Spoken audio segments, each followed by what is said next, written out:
রাজা নরেন্দ্রলাল খান women college বা Gupi college থেকে তোমরা যারা ইউজি অ্যাডমিশনের জন্য ফর্ম ফিল আপ করেছিলে, তোমাদের সেকেন্ড অ্যাডমিশন লিস্ট পাবলিশ হয়ে গেছে, তোমরা এই কলেজ থেকে অ্যাডমিশন নিতে পারছো। এর জন্য তোমরা এর ওয়েবসাইট চলে যাবে, ওয়েবসাইট যাওয়ার পর তোমরা প্রথমেই দেখবে second admission list allow list আছে, তোমরা এই অপশনে ক্লিক করে তোমাদের মেরিট লিস্ট চেক করে তোমরা কিন্তু অ্যাডমিশন হতে পারছো। ওকে, এবার তোমরা এখান থেকে দেখে নাও, তোমরা কিন্তু কিছু সাবজেক্টে ডাইরেক্ট এই কলেজে অ্যাডমিশন হতে পারবে, তোমাদের মেরিট লিস্ট বাদে তোমরা ফর্ম ফিল আপ করে কিন্তু তোমরা অ্যাডমিশন হতে পারছো।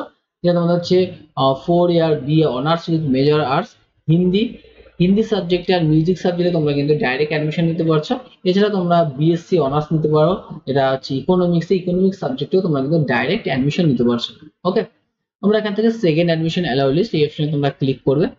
ক্লিক করার পর দেখবে এখানে তোমাদের বেঙ্গলি অনার্স সাবজেক্ট রয়েছে, যেখানে তোমাদের সেকেন্ড অ্যাডমিশন লিস্টে তোমাদের কিন্তু 150 জনকে এখানে নেওয়া হচ্ছে, যেখানে 9 তারিখ থেকে 11 তারিখের মধ্যে তোমরা কিন্তু অ্যাডমিশন হবে। কালকেই তোমাদের কিন্তু যাদের নাম আসছে তোমরা কিন্তু কালকে 11টার মধ্যে তোমাদের অ্যাডমিশন হতে হবে।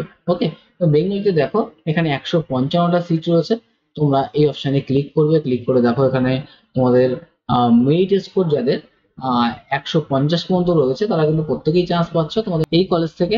তোমাদের কিন্তু এই 11 তারিখের মধ্যে তোমরা কিন্তু এখান থেকে লগ ইন অপশন ক্লিক করো, লগ ইন অপশন ক্লিক করে তোমাদের অ্যাপ্লিকেশন নাম্বার পাসওয়ার্ড দিয়ে তোমরা লগ ইন করে তোমরা কিন্তু অ্যাডমিশন হতে পারছো। ওকে,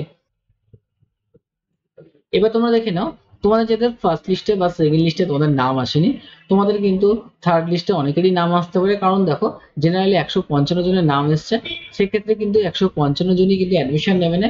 এখান থেকে কিন্তু কেউ কেউ তোমাদের ধরো 30 জন 40 জন বা 50 জন অ্যাডমিশন নিল না, 100 জন অ্যাডমিশন নিল, তাহলে তোমাদের কিন্তু যারা এর কাছাকাছি তোমাদের মেরিট নাম্বার রয়েছে, লাস্ট যে মেরিট নাম্বারটা রয়েছে তোমাদের বললাম, এই মেরিট নাম্বারের কাছাকাছি ধরো 150, যাদের 140 রয়েছে বা 145 রয়েছে, ঠিক আছে, তোমাদের কিন্তু চান্স পাওয়ার প্রবণতা আছে। তোমরা কিন্তু রেগুলার তোমরা ওয়েবসাইট চেক করে তোমাদের থার্ড লিস্ট যখন বেরোবে তোমাদের কিন্তু চান্স পেতে পারবে। ওকে, কারণ তোমার ডেট যদি একবার চলে যায় তোমরা কিন্তু আর নেক্সট টাইম তোমরা চান্স পাচ্ছ না, এই জন্য তোমরা রেগুলার ওয়েবসাইট চেক করবে। তোমরা এখান থেকে দেখে নাও, তোমরা ইউজি অ্যাডমিশন মেরিট লিস্ট অপশনে তোমরা ক্লিক, মেরিট লিস্টটা ছিল সেই রেকটিফাইড মেরিট লিস্টে, সেখানে দেখো বেঙ্গলিতে প্রায় 389 জন ফর্ম ফিল আপ করেছিল। সেখান থেকে লাস্ট যে মেরিট নাম্বার রয়েছে দেখো এখানে 114, আর তোমাদের আগে যে মেরিট নাম্বার ছিল সেই মেরিট নাম্বারের কাছাকাছি যাদের মেরিট রয়েছে তোমরা কিন্তু এখান থেকে চান্স পাচ্ছ। প্রথম লিস্টে দেখো এখানে প্রথম যে মেরিট লিস্ট বেরিয়েছিল ফার্স্ট অ্যাডমিশন লিস্টে, সেই অ্যাডমিশন লিস্টে এখানে বাংলায় নেওয়া হচ্ছিল 111 জন, সেই 111 জনের মধ্যে কিন্তু অনেকেই অ্যাডমিশন নেয়নি। সেই জন্যই কিন্তু তোমাদের যখন এই যে সেকেন্ড অ্যাডমিশন লিস্ট বেরিয়েছে সেখানে কিন্তু অনেকের নাম এসছে। এখানে দেখো সেকেন্ড অ্যাডমিশন লিস্টে 155 জনের নাম এসছে। এই বেসিসে এখান থেকে যতজন অ্যাডমিশন না নেয় কিন্তু এরপরে কিন্তু আবার তোমাদের যাদের নাম আছে তোমরা কিন্তু চান্স পাচ্ছ। এরকম ভাবে প্রত্যেকটা সাবজেক্ট তোমরা চেক করে নেবে। এডুকেশনে দেখো 95 জন এখানে কিন্তু নাম এসছে, এখান থেকে কিন্তু অনেকেই অ্যাডমিশন নেবে না। এখানে লাস্ট মেরিট নাম্বার দেখো 130, এবার তোমাদের যাদের এরপরে মেরিট নাম্বার রয়েছে 120 রয়েছে, 110 রয়েছে, তোমরা কিন্তু অনেকেই চান্স পেতে পারো। ওকে, তোমরা রেগুলার ওয়েবসাইট চেক করবে।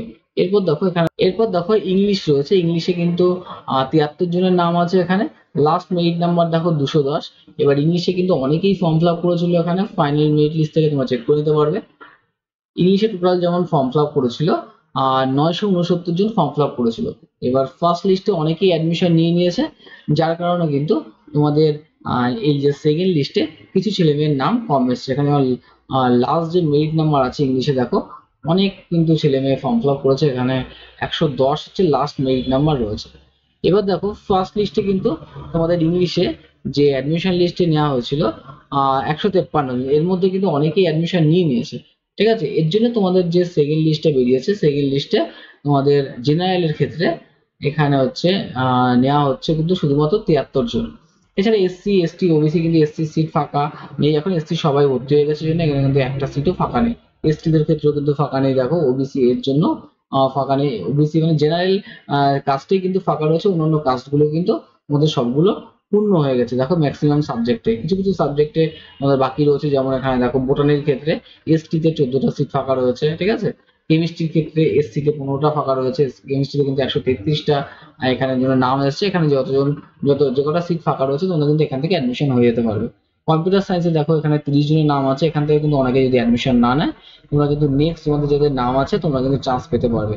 ওকে, এরপর দেখো ম্যাথামেটিক্স আছে, মাইক্রোবায়োলজি, নিউট্রিশন, প্রত্যেকটা সাবজেক্টে কিন্তু এখানে এখনো পর্যন্ত অনেক সিট রয়েছে। তোমরা রেগুলার ওয়েবসাইট চেক করলে তোমাদের নাম আসবে, তোমরা কিন্তু অ্যাডমিশন হয়ে যেতে পারছো। ওকে, প্রত্যেককে ভিডিও দেখার জন্য থ্যাংক ইউ। আর যদি তোমাদের ভিডিওটি ভালো লাগে নিশ্চয়ই আমার চ্যানেলটিকে সাবস্ক্রাইব করবে।